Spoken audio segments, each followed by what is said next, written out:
You're listening to the Pace Radio Network here at paceradio.net. The views expressed by the individuals during this broadcast are their own opinions, and they may not be the same as those of their group or other organizations they may be involved with.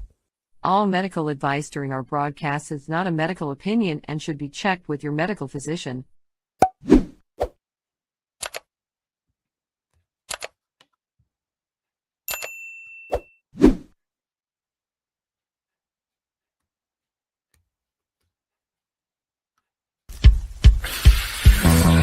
Oh yeah, baby, that's lovely.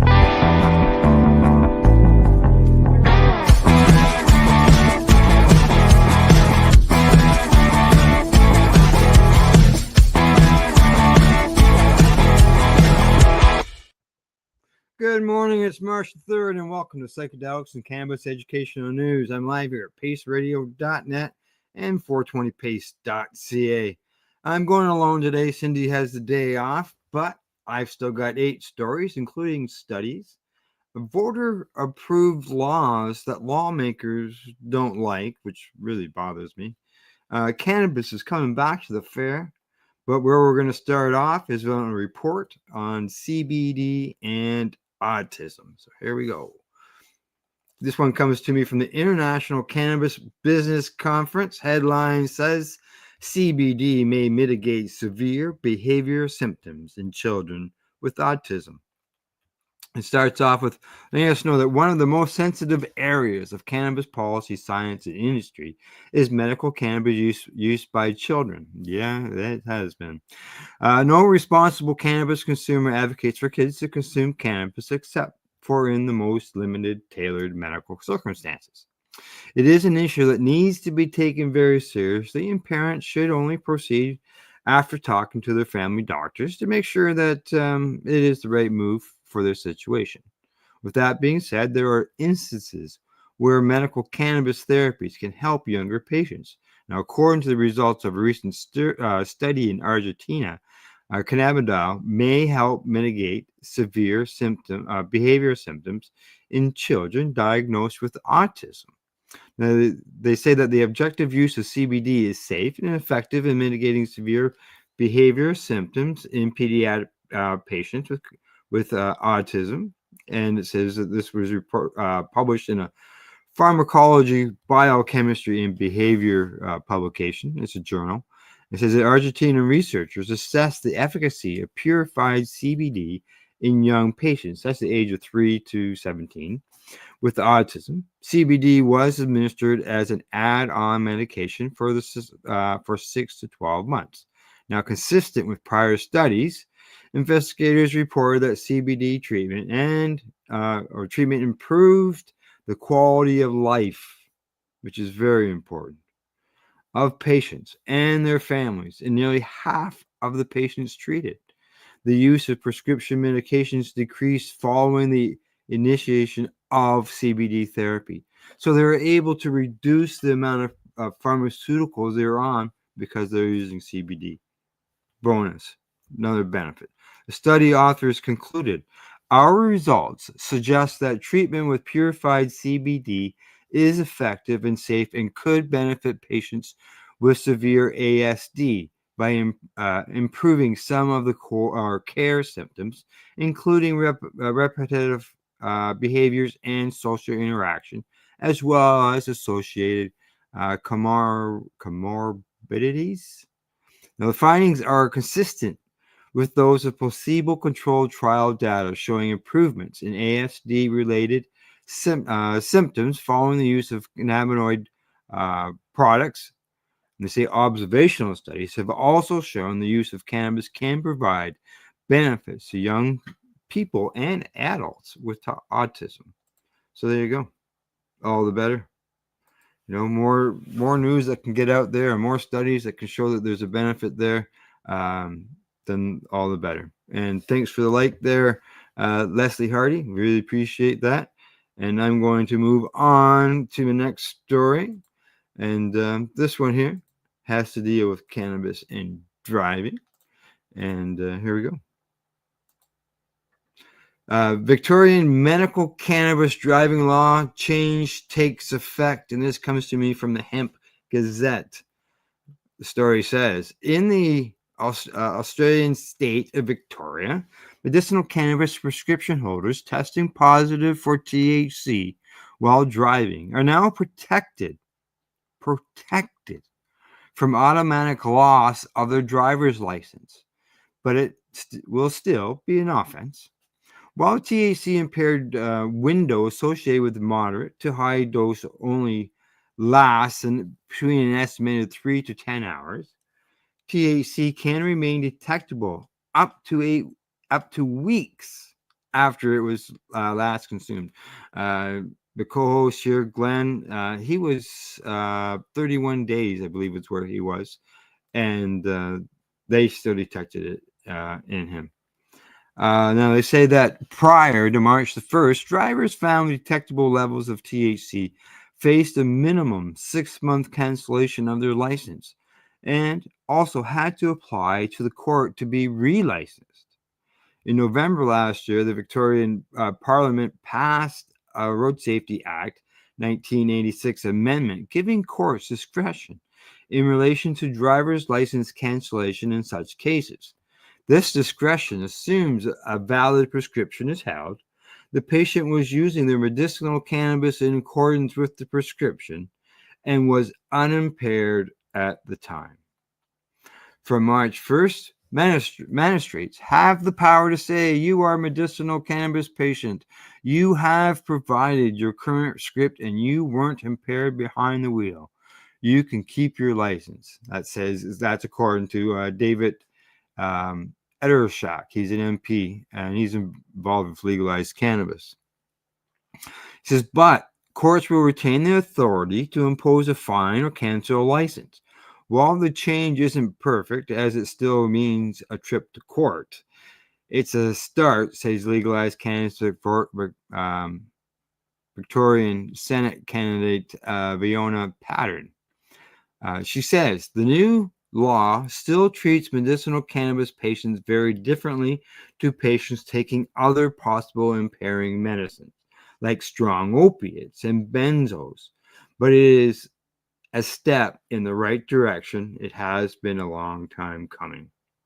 Now, a fact sheet prepared by the Fitzroy Legal Service, they said that they can access it through the link. And just so you know, this story is posted on the Psychedelics and Cannabis Educational News Facebook group or page, so you can find the story there. Now, the Victorian government also commissioned a medicinal cannabis road safety trial, which finally got underway late last year. But the results of this research aren't expected to be available until the middle of next year. Well, we'll be watching for that. Hopefully, comes out.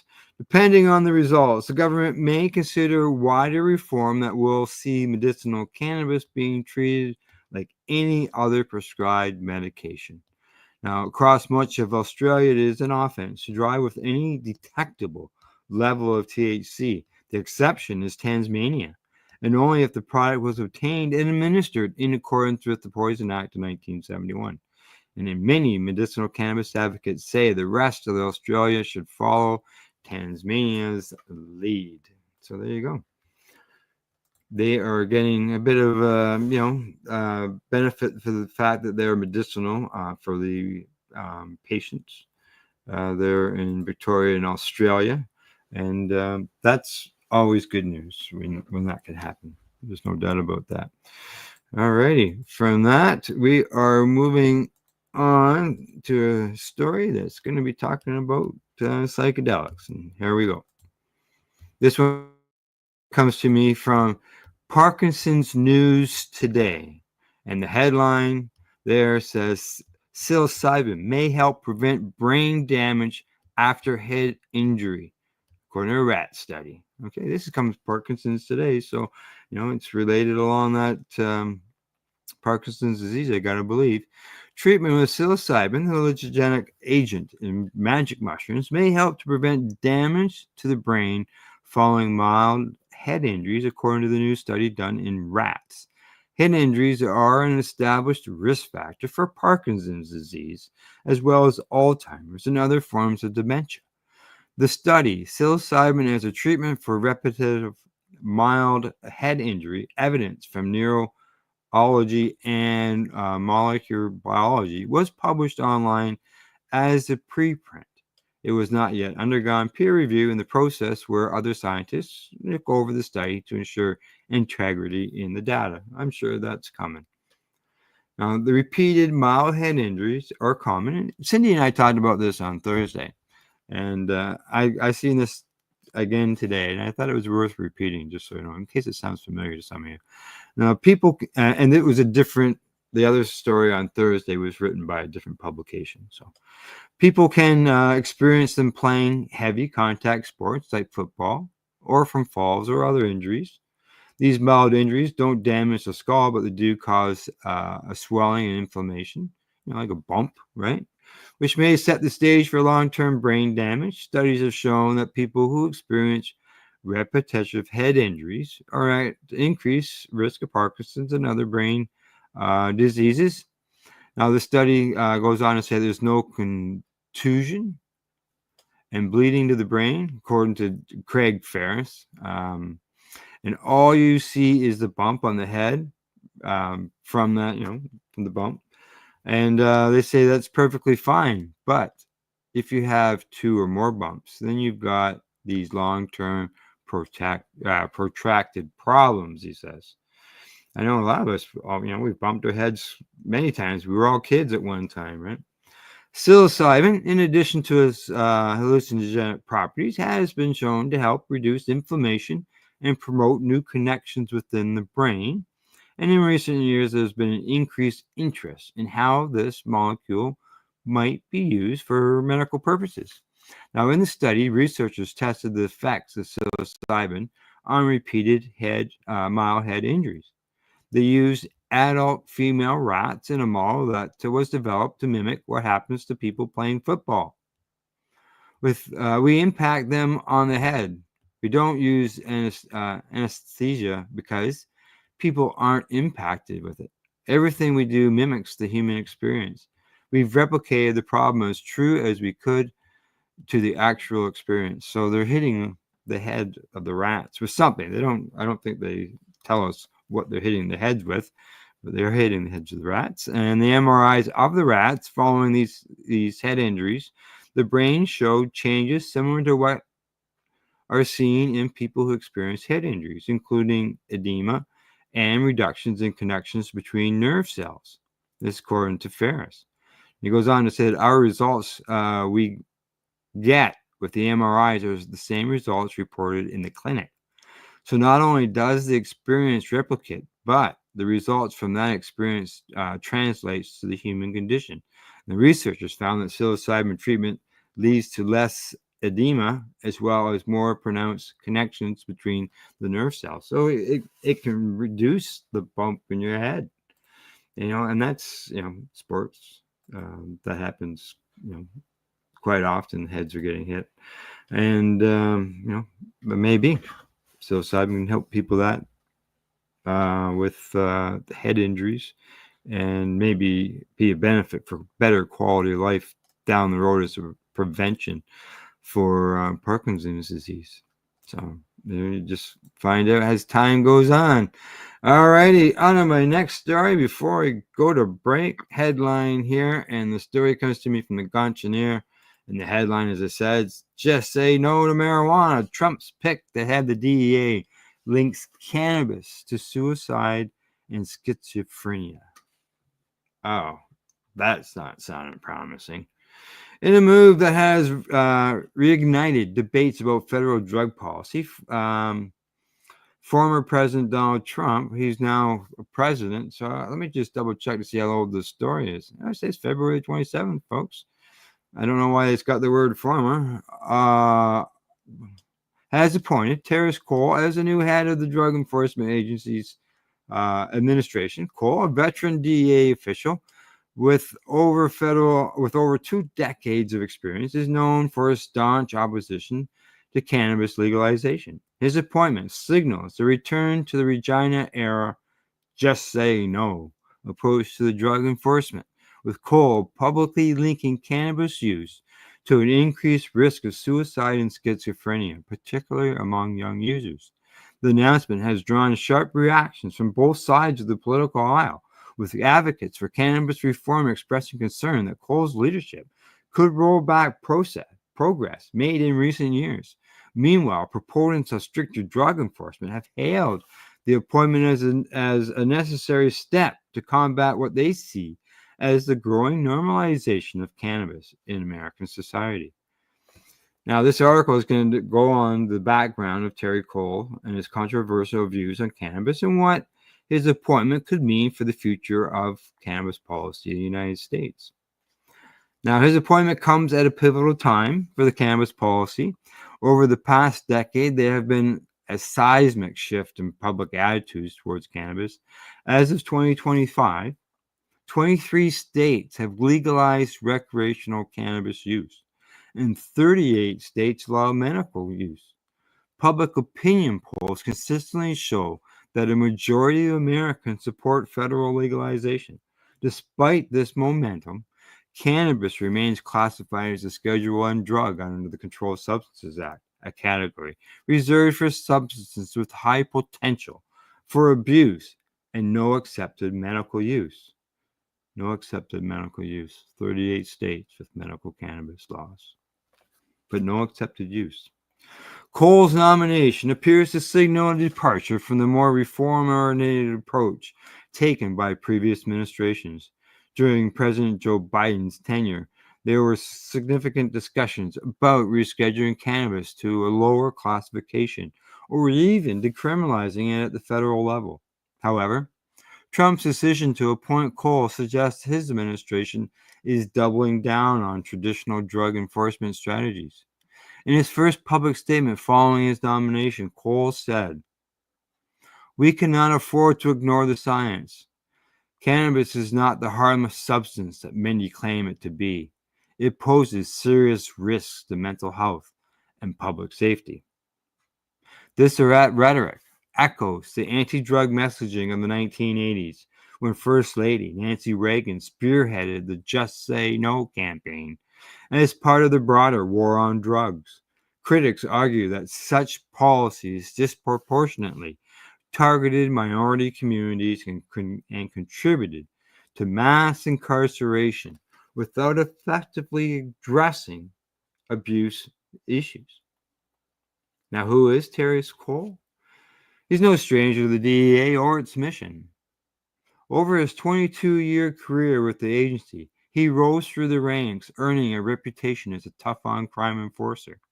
Before his nomination as a DEA administrator, Cole served as a special agent in charge of the agency's Washington Field Division, where he oversaw high-profile operations targeting drug trafficking organizations.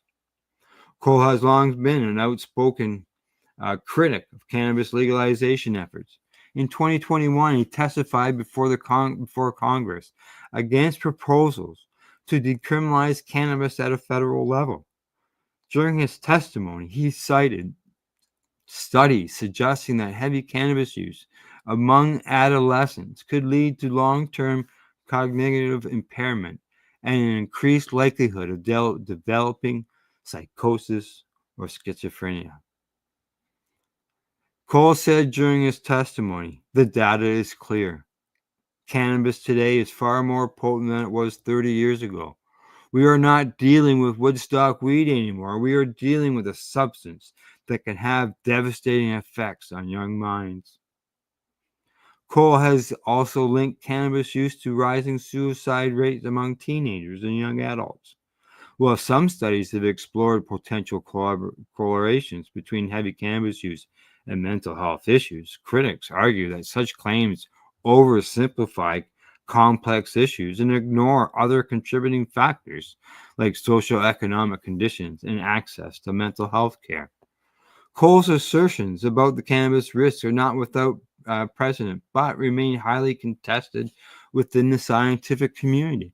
Such research has suggested a potential link between heavy cannabis use and mental health disorders like schizophrenia in individuals exposed to such conditions. For example, I believe I'm predisposed to such conditions and things.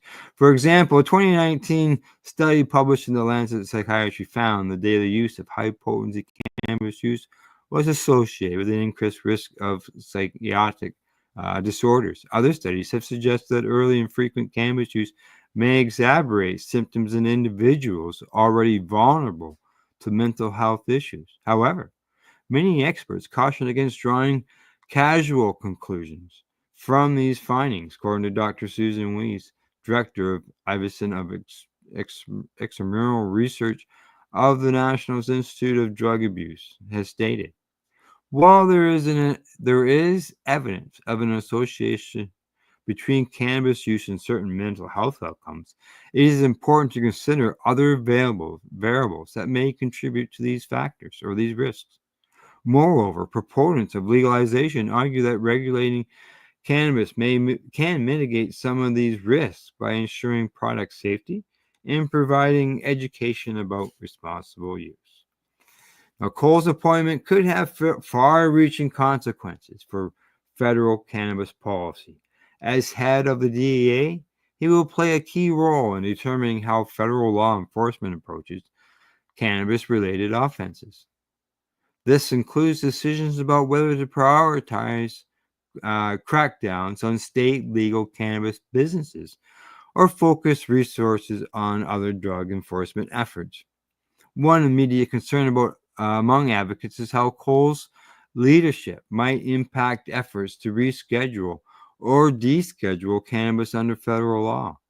In October 2022, President Biden directed federal agencies to review cannabis classification as a Schedule 1 drug, a move widely seen as a step towards reform. However, with Cole at the helm of the DEA, such efforts could face significant resistance.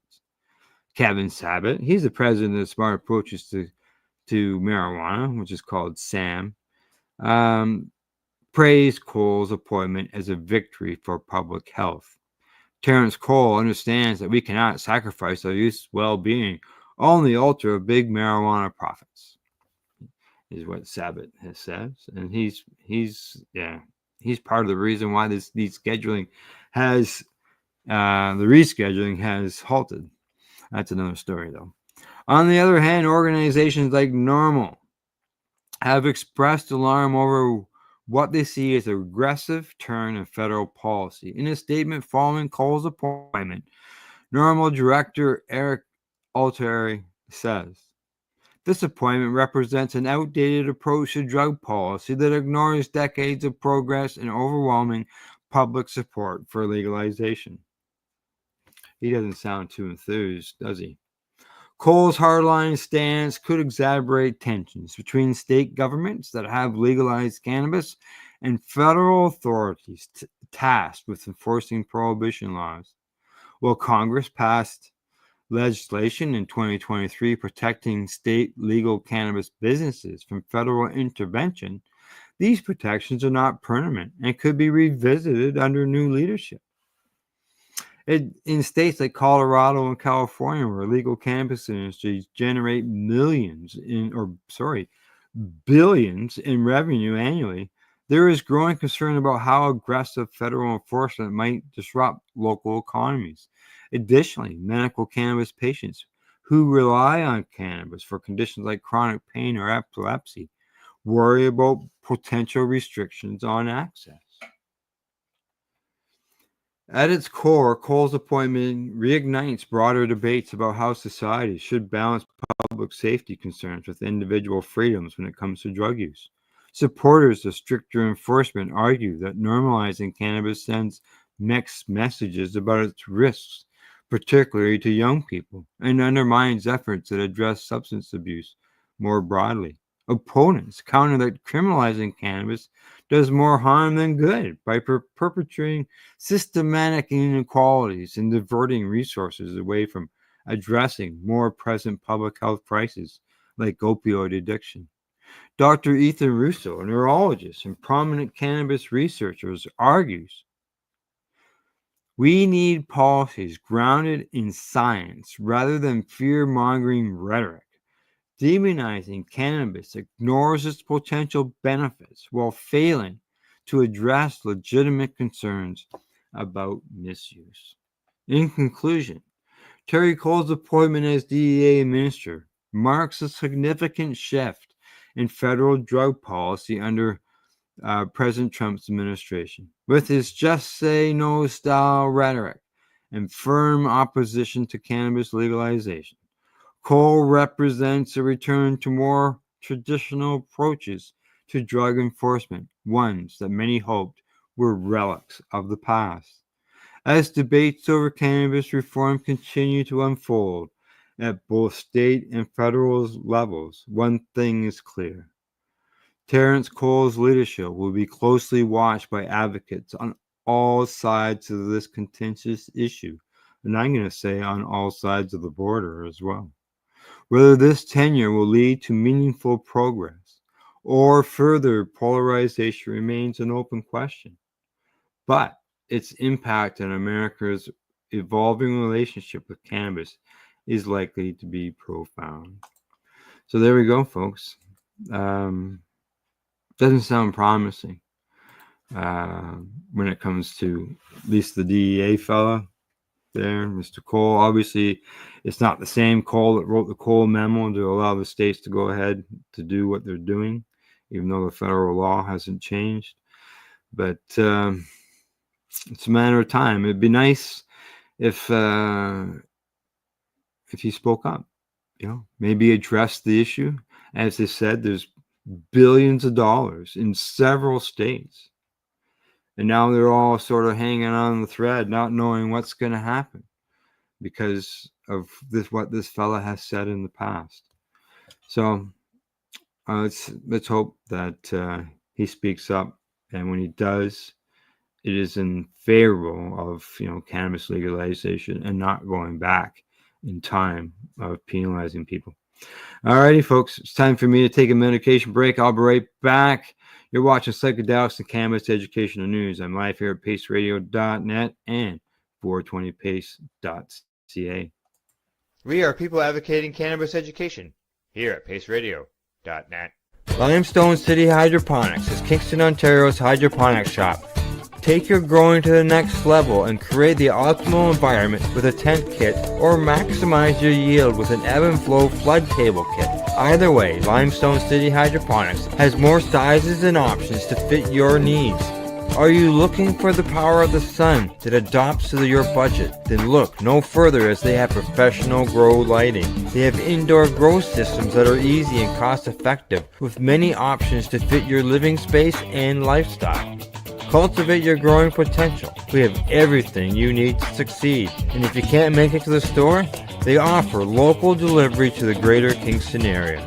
Remember, when you're looking for experts to help you grow, then look no further than the locally owned Limestone City Hydroponics, 105 Sunderland Drive in Kingston, Ontario. Call them at 613-548-0420. Rerolled Saturdays. Check it out. Nothing but non-stop cannabis and psychedelic programming. Find it at 420pace.ca. Enjoy the buzz of legalization with Campbellford Lifestyle Shop. From lights to plant nutrients, books, consumption accessories, and more, we've got all your basics to grow or consume cannabis. Visit our info center or take a look at our piercing services and body jewelry, now available in-store through Campbellford Lifestyle Shop, 17 Bridge Street West, Campbellford. Are you looking to get your medical cannabis grow license? Limestone City Hydroponics can help patients through the process of obtaining their license to grow medical cannabis. What's that? You don't have a doctor? If you meet the medical criteria, Limestone City Hydroponics has a nurse practitioner who can assess and provide medical cannabis prescriptions. What are you waiting for? Contact Limestone City Hydroponics at limestonecityhydroponics.ca or call them at 613-548-0420. Pace Radio is the People Advocating Cannabis Education Radio Network. Legacy 420 have an awesome array of cannabis-infused beverages, from pop to Nature's Nectar's teas, all in amazing flavors. What a selection! We even have a delicious mango-infused juice, and let me tell you, it's delicious. Everything is infused in-house, so we buy our syrup from, the same place where everybody else buys their syrup for their pop, and the infusion is done in the lab. It's all canned here, labeled here, produced 100% on Tyndonega. We have 2 lines of drinks. One's called our Nature's Nectar. That was our original line that we came out with, and then we also have a line under the Red E brand. We have them in 10 milligrams, 30 milligram, and 60 milligram cans. What a great selection for a get-together with friends or after a long day. Remember, if you want to wet your whistle with on-site lab-tested products, come see your trusted partner. Legacy 420 out on your road.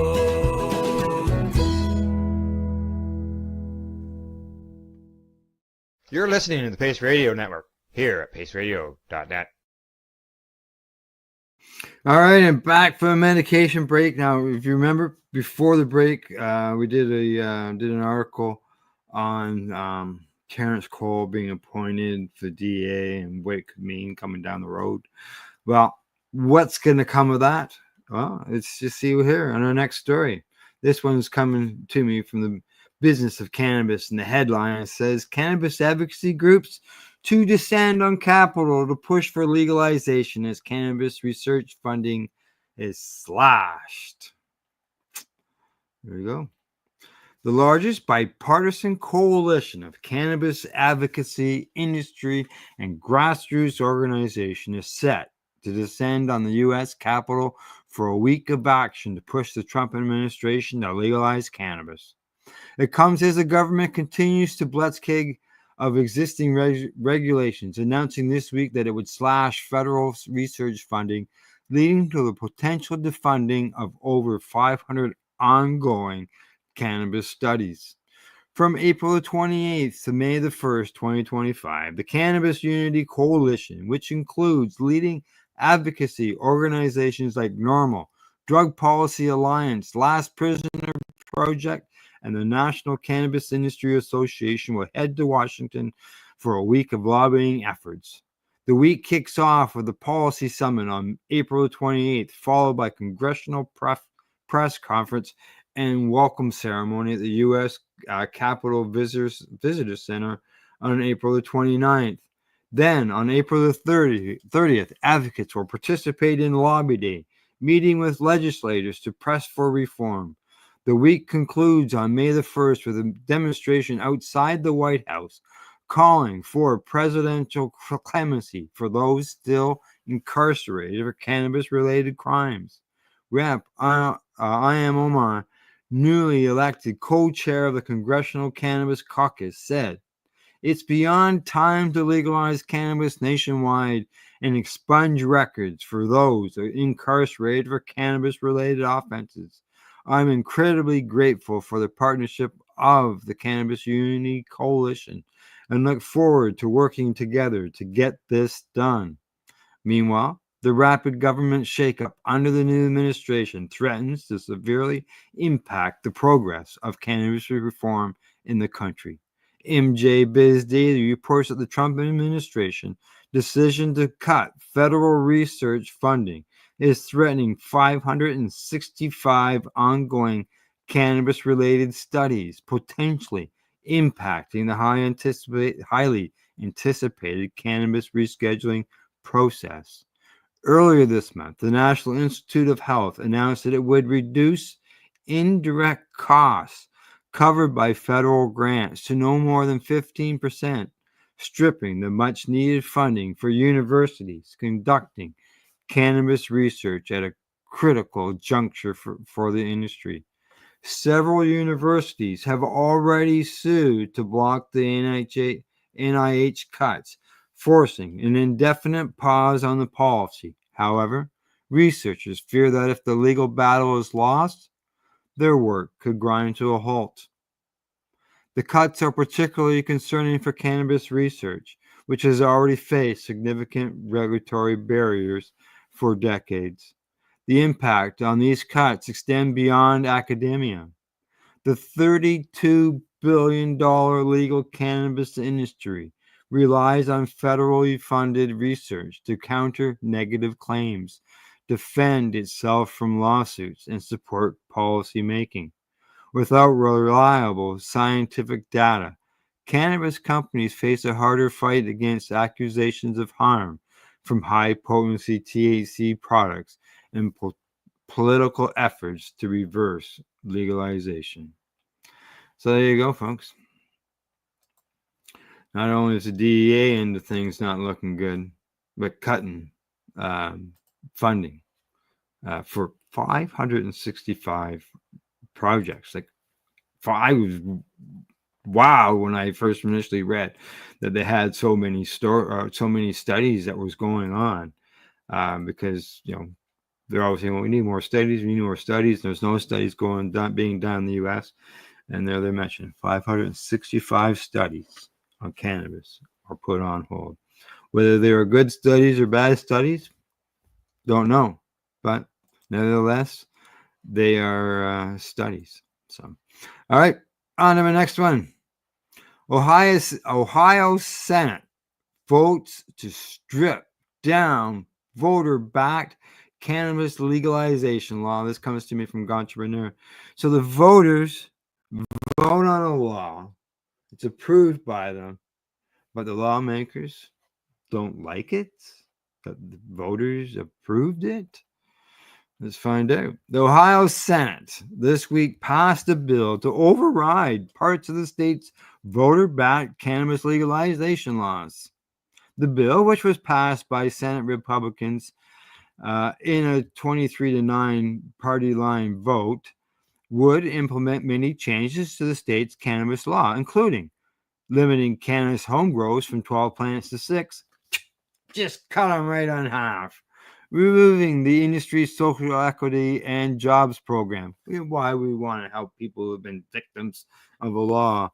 Implementing stricter THC potency caps on adult use products, including a 35% cap on flower and 70% cap on concentrates.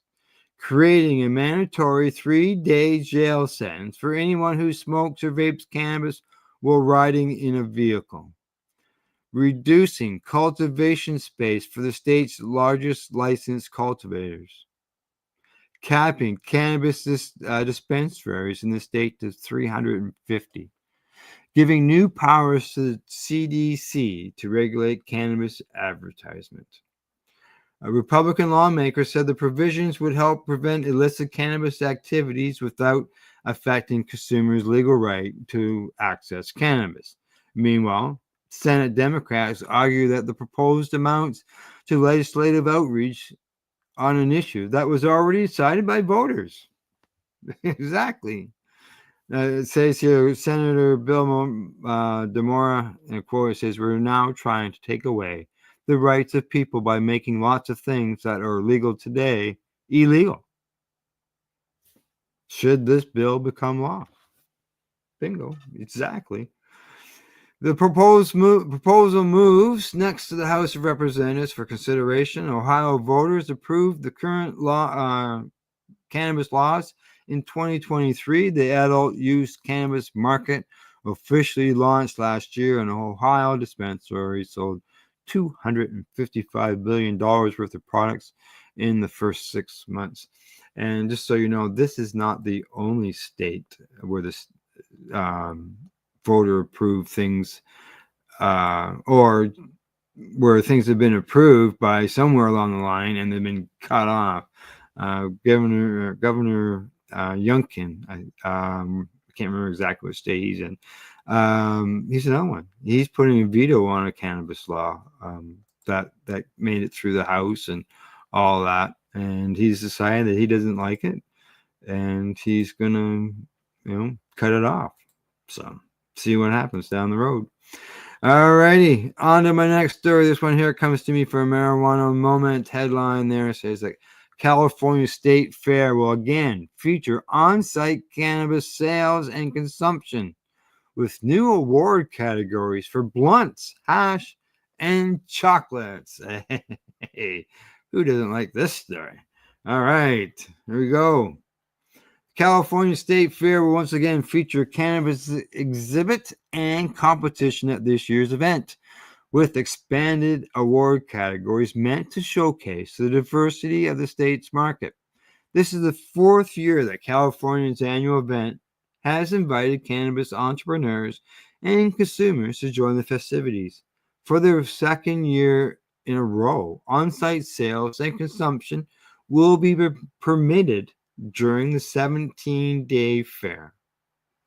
Now, according to Lauren Carpenter, who's the co-founder of Embark, says that last year we made history by integrating cannabis sales and consumption into the state fair, and we are thrilled to return in 2025. Through an immersive educational experience, we're shifting a light on the cannabis brands, reflecting and shaping cannabis culture in California and beyond. As for the competition, there are over 150 medals available this year. Submissions will open on March the 1st. There you go. They've been open for a couple days, people, and close on May the 4th. The winners will be announced at the start of the fair on July the 11th. This year's award categories have been expanded to include blunts, hash, and chocolates. So now also Tom Martinez is the CEO of the California State Fair. He says that for more than 170 years, the California State Fair has had a long-standing tradition of celebrating the best of the Golden State, especially those who optimize the state's agricultural excellence.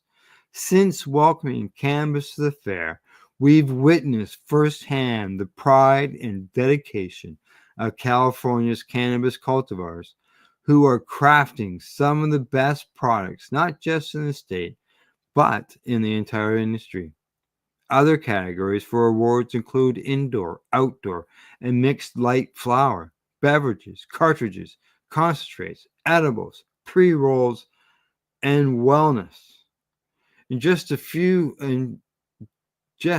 short years, cannabis has become a staple of the fair, says James Litz. He's executive director of the Cannabis Competition and Exhibit.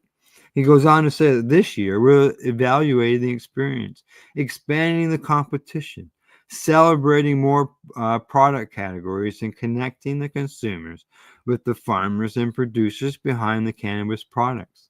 The California Exhibition and State Fair is an independent state agency established by law under California's Food and Agricultural Code. Governor Gavin Newsom is an ex-officio member of the fair boards of directors, as are several state lawmakers. In addition of sales and on-site consumption, last year marked a historic development in the fair's history. Before then, the event's marijuana component was largely limited to cannabis competitions and educational booths. With the expansion, while the expansion was new for California in 2024, on-site consumption use and sales were allowed at the New York State Fair in 2021, after adult use legalization was enacted. However, the fair stopped permitting public consumption at its 2025 event, though attendees could buy cannabis products from nearly a dozen local growers at a cannabis farmers market held in conjunction with the event. Meanwhile, last year, Minnesota's former governor, Jesse Ventura, called on people to boycott the state fair for prohibiting cannabis use at the venue, while at the same time allowing attendees to consume alcohol and tobacco, even though the state enacted a cannabis legalization law in 2023. So there you go. Cannabis coming back for the 4th year at the California State Fair, and I'd like to see that right here in good old Canada. Why? I know the Calgary Stampede. There's some events going on out there in Alberta that because they allow on-site consumption and purchasing where it's over 18 as far as ages wise. That'd be nice if we could do something here. I know fairs aren't for over 18 or for they're for everybody, not just the adults. But I think I'm sure something can be done. Just needs to get the heads together to get it done. That's all, because saying it can't be done doesn't solve anything. Find a way. All right. On to our next story and my last story of the day. This one's coming to me from Psych Post, and it says psilocybin increases emotional empathy in depressed individual according to studies. It says a study conducted by Switzerland examined changes in empathy among depressed individuals following a single dose of psilocybin. Participants who received psilocybin demonstrated substantial improvements in emotional empathy compared to the control group, which received a placebo. These improvements lasted for at least 2 weeks after treatment, according to the paper that was published in Molecular Psychiatry. Empathy is the ability to understand and share the feelings of others. It can be categorized into 2 types: cognitive empathy, understanding another person's perspective, and emotional empathy, feeling what others feel. While empathy is essentially for forming emotional connections, research suggests that excessive empathy, particularly emotional empathy, can contribute to emotional distress, especially in individuals who frequently absorb others' negative emotions. As a result, heightened emotional empathy has been linked to an increased risk of depression and burnout. Previous research suggests that psilocybin can temporarily enhance empathy, particularly emotional empathy, by increasing feelings of correctness and reducing ego-related barriers. Psilocybin is a naturally occurring psychedelic compound found in certain mushrooms and is known for its hallucinogenic effects. It interacts with serotonin receptors in the brain, leading to altered perception, mood, and cognition. Now, the study author, Johannes Jugworth, and his colleagues aim to investigate the effects of a single dose of psilocybin on the empathy levels of depressed individuals and compare these changes to those observed in a placebo group. They assessed empathy. Sorry, I got the hiccups. At 2 days, 8 days, and 13 days after treatment. The hypothesis was that psilocybin would increase emotional empathy and that this effect would persist for up to 2 weeks post-treatment. Now, the study concluded that 51 individuals experienced an acute depressive episode, 19 of whom were men. Participants' average age was between 36 and 37. Those taking psychiatric medication were required to undergo a washout period before the study began. Participants were randomly assessed to receive either psilocybin or a placebo. The study involved 7 in-person visits to the research lab over a 4-week period. The very first visit consisted of screening. Participants then attended 2 psychological preparation sessions, one 4 days before treatment and another 1 day before treatment. On the third visit, participants received either a single oral dose of psilocybin or a placebo. This was followed by 3 additional visits at night, at 2, 8, and 14 days after treatment. During these follow-ups, participants attended psychological support sessions designed to help them process difficult emotions and develop a narrative about their experience. At these sessions, they also completed assessments of empathy and depression. The results show that psilocybin treatment led to an improvement in emotional empathy compared to the control group. This improvement was evident as early as 2 days after treatment, peaked at 8 days, and was moderate in magnitude. However, no significant differences were found between the 2 groups regarding cognitive empathy.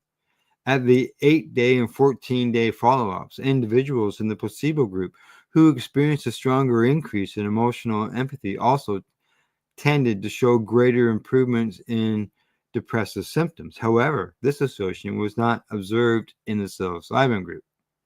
Our findings provide evidence for the lasting effects of psilocybin on empathy in depressed patients, with significant increases in explicit emotional empathy observed up to 14 days after treatment.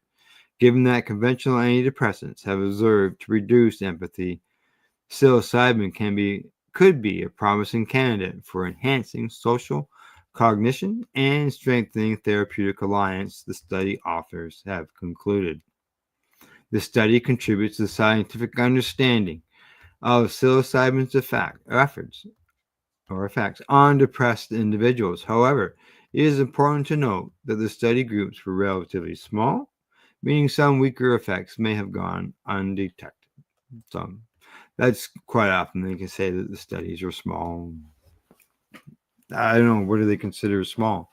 I've seen some, even I think in the thousands that were still considered small. So I don't know where they draw the line, but nevertheless, it's good to see some benefits. That's for sure. All right, that's it. I'm done. Over and out. No more stories. From the Legacy420.com news desk. I should say, I'll see you on Thursday when I do the news again as well. That's the Pace News Report for today, and thanks to our buds at the Campbellford Lifestyle Shop, Legacy420.com, Limestone City, Hydroponics.ca, and At-Eze.ca. In closing, I'd like to say thanks for tuning in, thanks for watching, and as I've been saying for, I'm going to say, well over, we're almost to 20 years now, almost 17 years now, I've been saying, do not educate, medicate, and do not incarcerate. You're listening to the Pace Radio Network here at paceradio.net. The opinions of the individuals during this broadcast are their own, and may not be the opinions of their group or other organizations they may be involved with. All medical advice during our broadcast is not a medical opinion and should be checked with your medical physician. When you have a pain that's reached its peak, Legacy for 20, it's so unique. If organic cannabis is what you seek, here's your trusted partner 7 days a week. Suppository salves, vapes and drops, topicals, edibles, infused pop. Just when life seems like it ain't easy, at Legacy 420, enjoy a pop freezy. Lab tested products, make them the GOAT. Legacy 420 out on your road. Legacy 420 in Tyndonega Mohawk territory. Indigenous organic cannabis at its finest. Enjoy the buzz of legalization with Campbellford Lifestyle Shop. From lights to plant nutrients, books, consumption accessories, and more, we've got all your basics to grow or consume cannabis. Visit our info center or take a look at our piercing services and body jewelry, now available in-store through Campbellford Lifestyle Shop, 17 Bridge Street West, Campbellford.